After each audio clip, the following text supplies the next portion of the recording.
Hey guys, it's Yagi here. So today we gonna learn how to upload to Instagram using your computer with Google Chrome browser.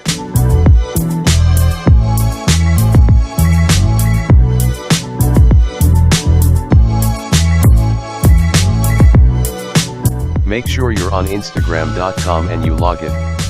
And then you click on three dots over here. Go to More Tools. And then Developer Tools.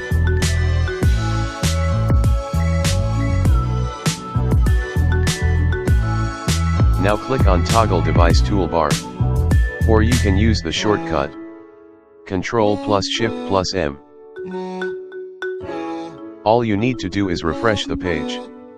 You can see the Instagram on mobile view. You can now add images. Click on plus sign, add images you want. Hit open. You can crop your image. And then hit next. Write your caption, add location, and tag someone.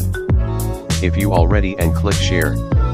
You can press F12 to open up the developer tools and close it.